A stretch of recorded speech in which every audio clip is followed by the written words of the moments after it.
Everyone. Today we are going to learn about how we can create business process flow and also the business rule as a part of our model driven app. So in the previous module or in the previous video, we have learned about the creation of a model driven app for college campus care. In that particular video, we have learned that to create a model driven app, we will be following up three particular stages to complete it. The first stage is about the data modeling. Second stage is about defining the business processes, while the third and the final stage comes up as composing the application. The third and the second step can be done interchangeably. So in the previous video, we have already created the app, we have generated our data model, and we have successfully created our campus care admin application. So now today in this video, we will see how we can define our business processes or the business logic to our model driven app with a no code approach. So in this video, we will be learning about two different concepts that we can create as a part of our Microsoft Dataverse. So the first one is business process flow. We call business process flow as a guided manual that can be added or can be embedded as a part of the model driven app interface, and it will be containing some different stages and some different data steps as a part of it. So let's see how we are going to create that. So to start with the creation of the business process flow, we will be creating it as a part of our solution itself. So first of all, we need to navigate to our make.powerapps.com. We need to make sure that we have selected our correct environment. Now from the left hand side, we can select solutions, and we are going to open our college campus care solution. Now, as a part of our solution, we are going to insert our business process flow, or we are going to start creating our business process flow. So we'll click on plus new drop down from the top.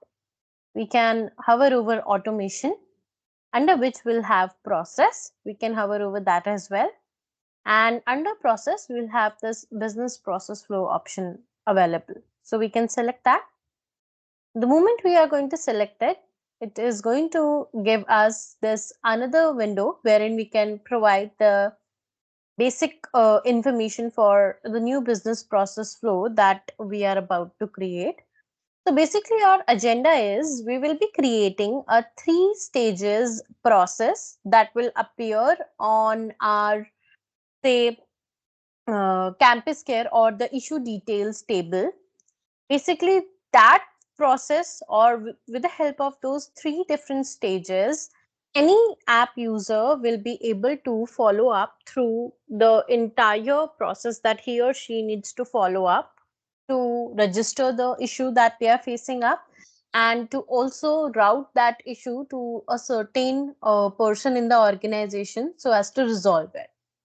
So basically, we will be creating our process for the issue detail table. So let's try to create that. So say I'm going to give the name as, say, resolution process. Okay, name field will automatically populate up. Now from the list of the table, so just like the way I have mentioned, so since we need to create a process that will help us in registering the issue and also resolving it by routing it to the correct person. So table, we are going to go with issue details. Then we can click on create.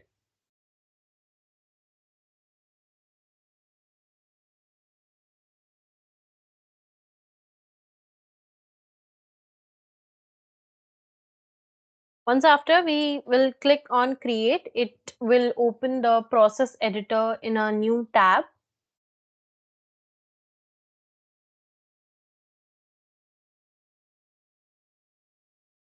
All right, so this is how our process editor will look like. So on the right hand side, we do have these 2 tabs, components and the properties tab, from where we can add multiple elements to our process like stages and data steps. Then through the properties tab, we will be able to edit the properties related to the stages and the steps in the process. Now, you might be able to see the first stage block over here. So, like I mentioned, our agenda is we are going to create three different stages to our process. Okay, so ideally the first stage we will be naming as a route stage, basically wherein we will be providing the information for the issue that we would want to register. The second stage would be the fixed stage, wherein we will be providing the information for the person who is going to resolve the issue. And the third stage we will name as a resolve, which is where we will be providing the information about on which date the issue will be resolved and what is the resolution are we going to provide to this. So let's first start by adding the component, the three stages. So currently we are having only one stage block. Let's try to add two more. So to add a new stage block, what all you need to do is from the right hand side, you can select this components tab. Herein you will get this stage option. So you can drag it. The moment you will try to drag it, a plus button will appear on the right of your initial stage. So you need to drop it over that plus button. So immediately a new stage will be added. However, there is one more other way through which you can insert your data stages to the flow or to your business process. So instead, if you do not want to do this drag and drop method, you can even click on this add button available at the top left corner, and under which you will have this option of add stage. You can select that add stage button. The moment you will click on add stage, again the plus button will appear. And this time we are going to click on the plus button, which is just on the right of the second stage block, so that a third stage block will also added to your process. Now we can see the three stages are added. Now let's try to edit the things in each one of them. I'll first start by renaming each stage over here. So first of all, if I select the first stage block from the right hand side properties pane, I'm going to give this the display name as route, and then I'll click on apply. Similarly, I'll select the second stage block from the right hand side properties pane. I'm going to give this the name as fix. And then lastly, I'll also select the third stage block, to which I'll be giving the display name as resolve, and then we'll click on apply. Don't forget to click on apply every time you are making some changes on the right hand side properties pane. So this is how now I can see my three stages route, fix and resolve are defined on the issue details table. Now, all we need to do is we need to insert the data steps to each stages. So in a typical business process flow, anyone can have 30 stages maximum added to it, or inside each stage, you can have maximum up to 30 data steps. So right now, if you would want to insert your data steps, all you need to do is first of all, just select the route stage, inside which you'll find this details drop down. You can click over it, and already a data step is added here. But now I will be seeing what all data steps or data fields that I would want to insert over here. So I'm planning that this particular stage will be used whenever we need to, provide some details about the issue. Maybe its location or its description or something like it. So I'm planning to have three data steps in this stage, wherein in the first step, we'll have to provide the issue ID. Second step, we have to provide the description. And in the third step, we will be providing location. So ideally, we can see there is one data step already available, but now we do have to add two more as per the agenda that we are planning for. Again, just like the way you added your stages to the process, the same way your data steps can also be added in two different ways. Either you can go with that drag and drop method, or else you can use this add button as well. I'm comfortable doing drag and drop, so I'm going to proceed with that only. So say I'm going to select this components tab from the right hand side. Herein under composition, I'll find this data step option. So I'm going to drag it and I'm going to drop it below my data step number 1 inside the route stage. Similarly, I'll do it one more time. I'll select this components tab, I'll drag data step 1, and this time I'm going to drop it below data step number 3. So this is how now we can see in our route stage 3 data steps are added. However, these are not linked to any of the data field in the table yet, but as a next step, let's do it. So now we are going to select our data step number 1, and from the right hand side properties pane, you'll have this data field drop down. And like I have mentioned, first of all, I would want to provide issue ID, which I would want to make it as a required step. So I'm also marking this required checkbox, and then I'm going to click on apply. Similarly, I'll choose data step number 2, and this data step is something that I would want to link with, say, description. And this is something that I would not like to make required. So I'm keeping this checkbox as unchecked, and then I'm going to click on apply again.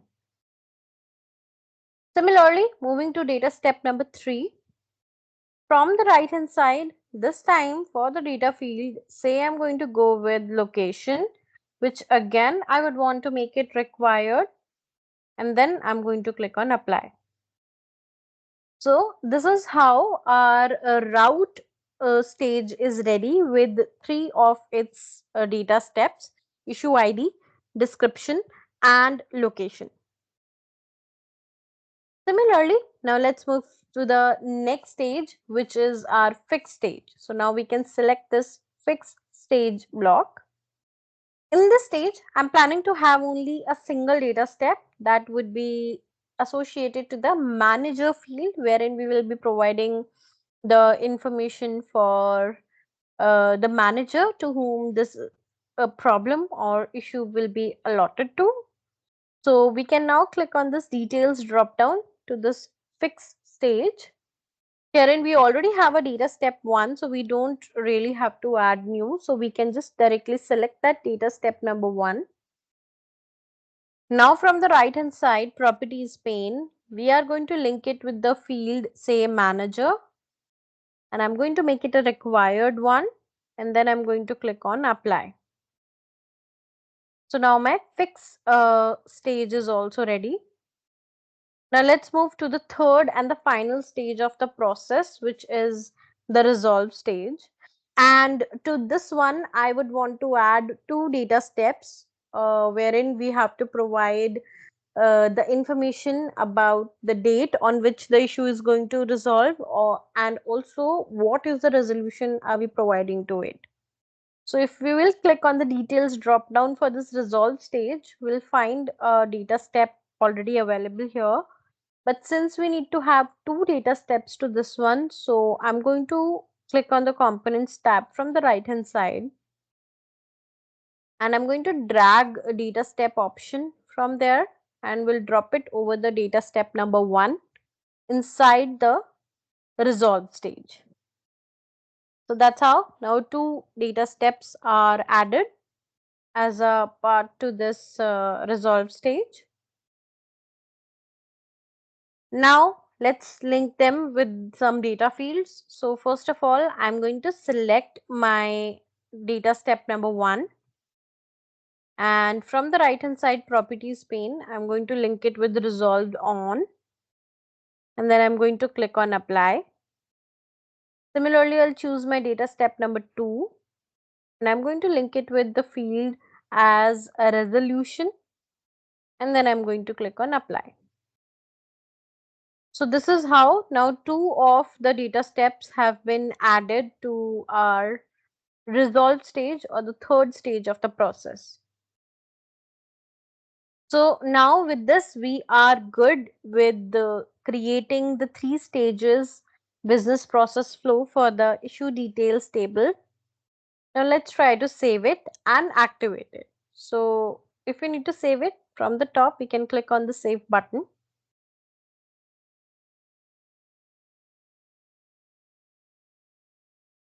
After saving it, make sure you are also clicking on validate so as to validate that no steps or no data stages in your flow is containing any issues. So once the validation gets successful, now you can click on activate. If you clearly just see at the bottom left corner, the status right now is inactive. So if we would want to see this process running over our issue details table on the model driven app interface, we do have to activate this.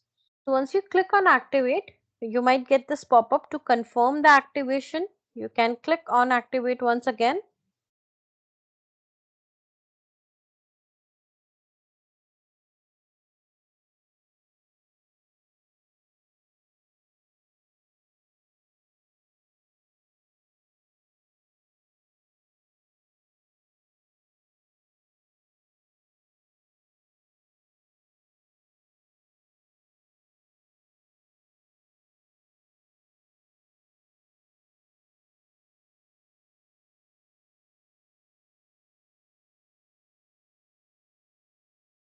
We'll wait for the activation to get completed. It might take few minutes.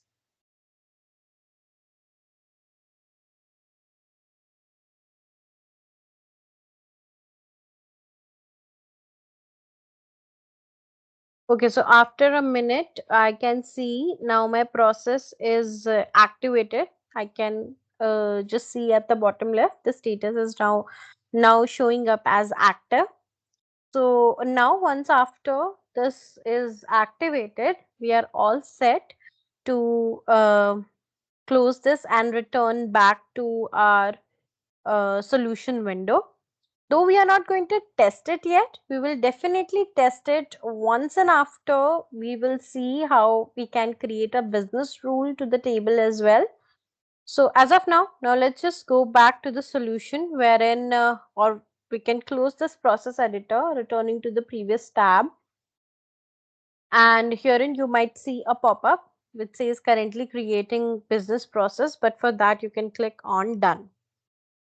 So that completes how we can add a business process flow associated to a Dataverse table, and that completes the creation of the first or the defining of the first business process to your model driven app interface. Though it still needs to be tested, but that is something that we will be doing in the end. Now let's move to the next task wherein we will be creating a business rule for our Dataverse table.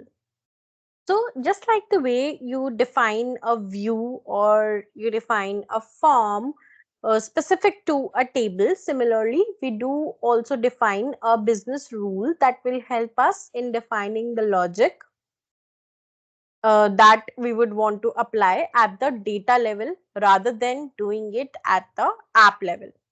So let's say, suppose we have this requirement that a user, if they are completing the issue resolving and now they are changing the status of the issue to say completed, but if they are not providing any resolution information or resolution description for the completion of that issue, then ideally the user should get an error message that the process could not be completed until the resolution will not be provided.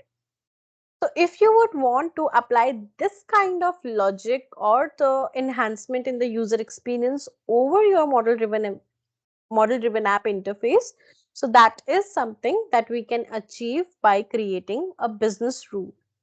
So let's see how we are going to create this. So to create a new business rule, all we need to do is in the solution only.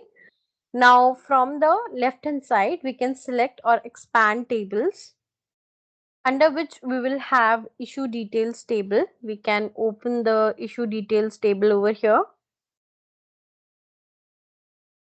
Now inside this issue detail table, under customization section, we will have this business rules. We will select that. There is no business rule defined yet, but now we are going to create one. So let's try to create a new business rule over here. So for creating that, we will click on plus new business rule from the top. So a new business rule editor will open up. Now here, first of all, make sure at the top right corner, the scope should be at entity level.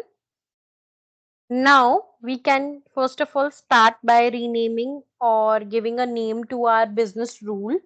So like the example that I have stated, that we should be seeing an error message the moment any user is completing the issue or changing the status reason to completed, and also resolution field is not containing any data, right? So in that case, we should be getting an error message. So that is something logic that we will be creating right here.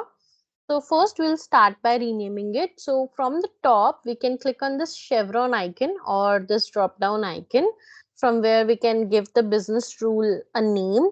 Say I'm going to give the name as completion rule. And then we can click on the chevron icon again to hide that details pane. Now let's start by defining the logic. So first of all, we can now select this condition block. Once after we have selected this condition block, now let's first try to rename this condition. So say from the right hand side, we can give the display name as resolution required. And the entity on which it will work is issue details. So we are not going to change that. Now if you scroll down, we'll have this rules section from where we will be providing the details of the logic that we are creating here. So let's say our first logic is going to check whether the status reason is equal to completed or not. So source, I'm going to keep it to entity. For the field, I'm going to select status reason. Operator, I'm going to keep it equals. And for the value, I'm going to mark the checkbox for completed. And then I'm going to click on apply. So our first condition is going to check if the issue detail is containing or is having the status reason equals to completed or not. Similarly, I do also want to check if the resolution field is blank or it is containing some data, because our error message will only appear if and only if our resolution field is not containing any data. So now that means to our condition, we need to add one new rule. So if you scroll above, and you'll see just on the right of the rules section where it is starting, you will see this plus new button. So you can click on this plus new. So immediately a rule 2 will be added. Now let's try to define rule number 2. So for the rule number 2 field, this time we are going to choose, say, resolution. And for the operator, we are going to select does not contain data. So if the resolution field is not containing any data, and make sure the rule logic is AND. That means if both the rules are getting applied, only then we are going to show the error message. Now don't forget to click on apply here, so that now in this business rule text view, you can see the entire condition. If the status reason is equals to completed and also resolution does not contains data, then we will be adding action in the branching of the condition. So that's how now we have added the, or we have created the condition for our logic. Now let's move towards adding the action to the true branch of the condition. So now what will happen if the condition gets satisfied? So as per our discussion, we are going to show an error message. So now we can click on the components tab. Herein we will have some actions section wherein you will get some different options. So right now we would want to show the error message. So we are going to drag this show error message and I'm going to drop it on the plus button, which is appearing on the true path of the condition. That means on the right side of the condition. So now we can see this show error message action will be added.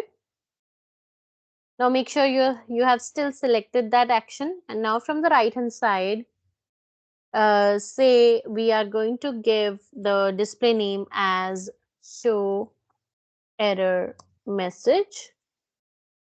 Then if you scroll down, we need to provide the details around which field the error will appear. So let's say we would want to showcase the error around status reason field, and then what message is going to appear as an error. So let's say uh, the issue must have a resolution before it can be closed. That's it. And then we can click on apply. So if the condition will get satisfied, so this is the kind of message that we will be seeing around the status reason column. So that's how now our first business rule has successfully completed. Now let's try to save it. So from the top, we will click on save. After saving it, we'll validate this as well. So we can click on validate. Once after the validation gets successful, just like the way we activated our business process flow, we will also activate our business rule, because right now the status is draft. So now let's click on activate from the top.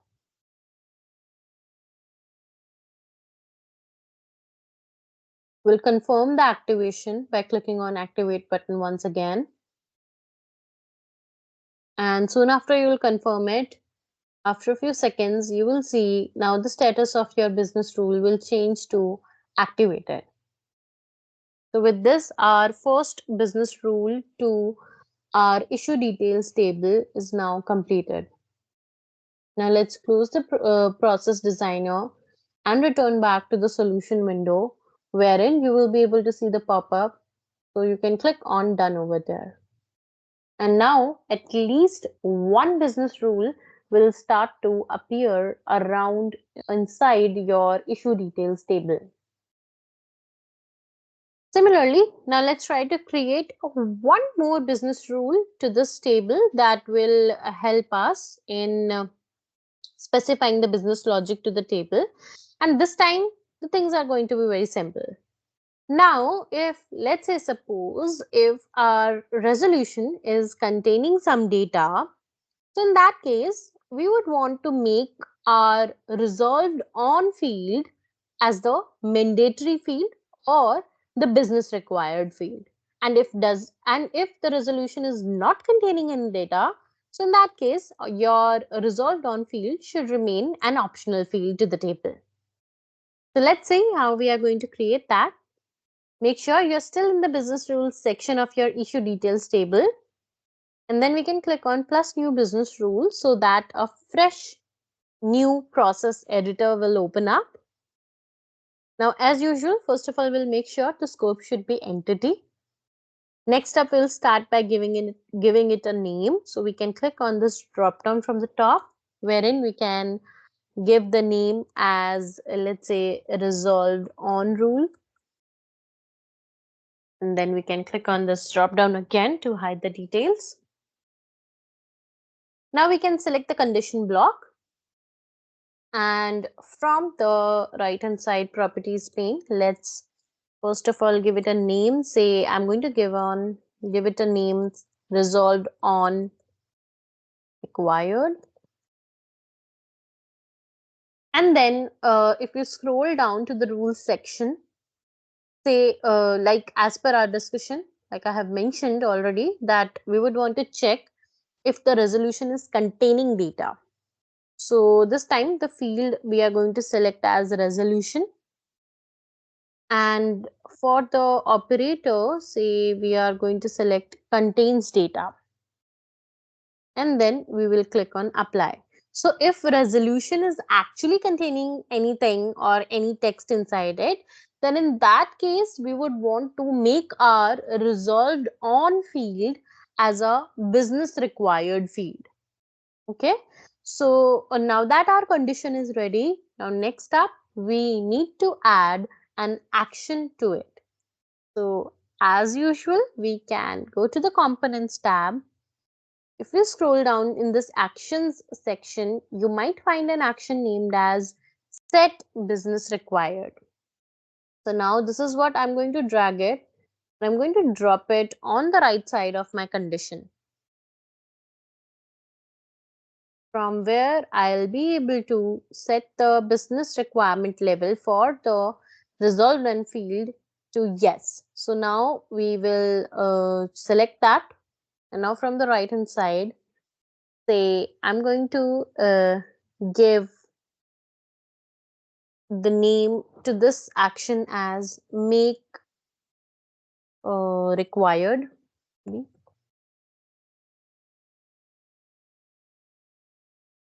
All right, then we'll scroll down.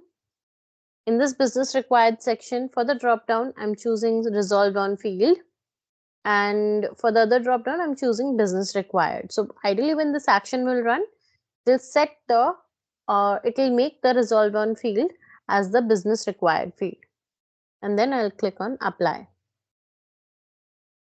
Similarly, now we need to also define what will happen if the condition is not getting satisfied. That means in that case, your resolved on field will not be a required column. So we'll add the same action on the false path of the condition as well. But in that case, we will set the requirement level to not required. Okay.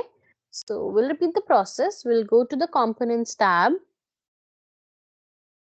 Now we will drag this set business required, but this time I'm going to drop it below the condition. That means on the false branch of the condition.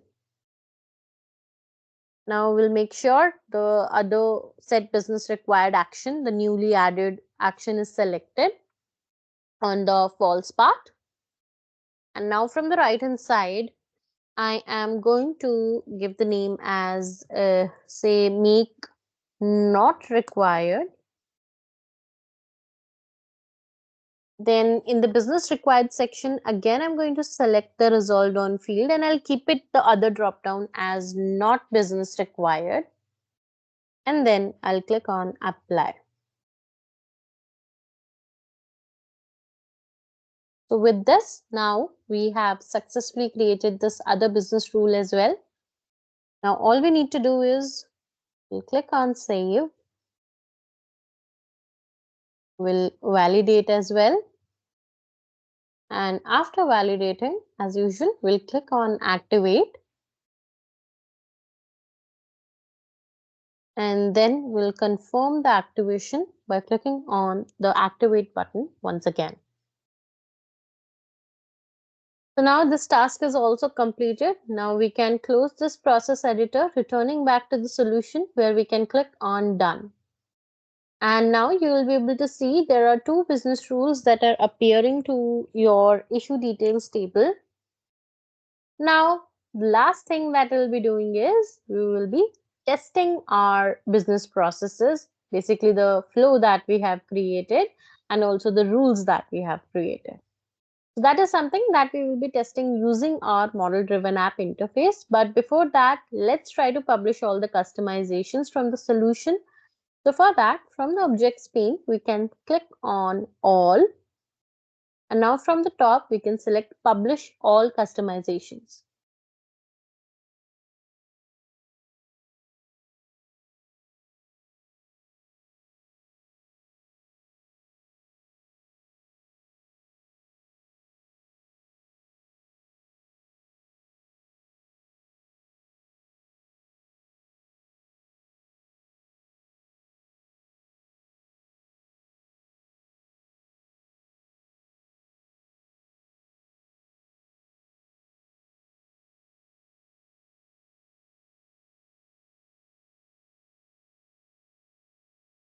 All right, once after all the customizations are published, now we are all set to test the processes.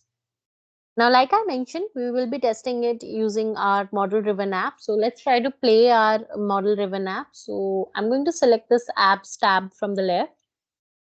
And here I'll find college campus admin application. This is what I'm going to play. So I'm just going to click on the ellipses and I'm going to click on play.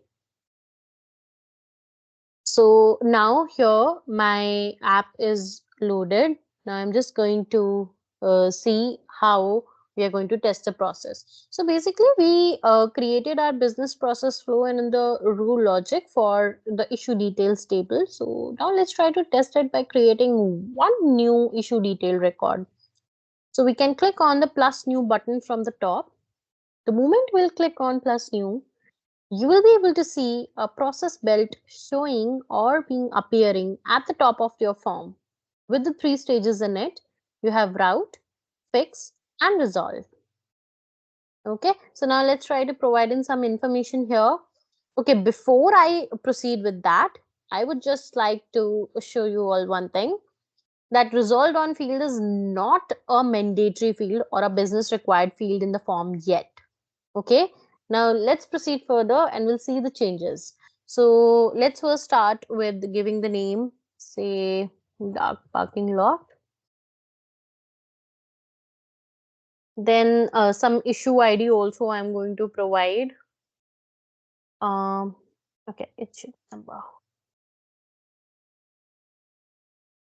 All right, then I'm going to provide some description. Say there is no light in the section.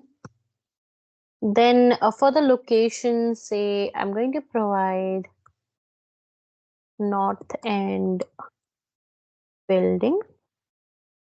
Um, okay. Status reason I'm not changing it yet. Say for the manager, I'm going to allot it to myself. And that's it.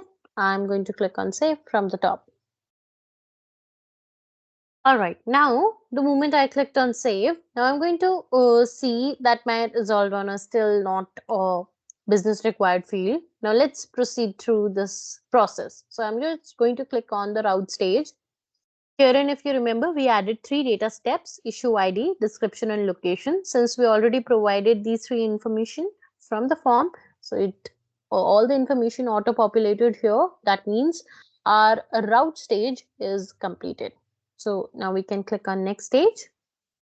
The moment we'll click on next stage, we'll be navigated to the fix stage, wherein we only had only one data step, that was manager, but that is something that we have already provided. So again, from here also we can click on the next stage button. Now in the next stage, resolve stage, herein we have 2 data fields. Currently your resolved on is not a mandatory field. Okay, but now let's try to check our business rule. So our first business rule was, if we are trying to change the status reason value to completed, then ideally we should be getting an error, because we still not haven't given any data to our resolution column. So let's see if that happens or not.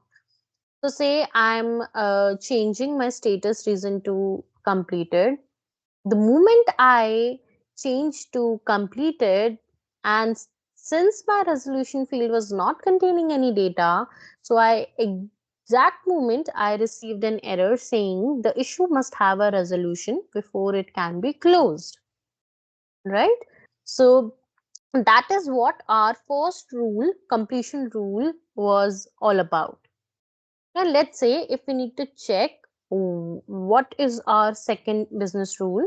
So our second business rule was, let's say now let's provide some resolution over here, say installed lights in the location. Okay. um, and the moment we provided some data, immediately 2 things happened. First of all, that error went away. And also, if you clearly notice in your for your resolved on field, an asterisk symbol appeared. That means now your resolved on column is the business required column. Earlier, it was just an optional column, but the moment you provided any data to the resolution field, immediately it became the business required column. So that is what our second business rule was all about. Now let's just finish up the business process. So for that, we can click on the resolve stage, and now let's provide some resolved on. You can provide in the data or any date or time value, and then you can click on finish. So with that, our testing of both the processes will get completed. And with this exercise is also done. Thank you so much.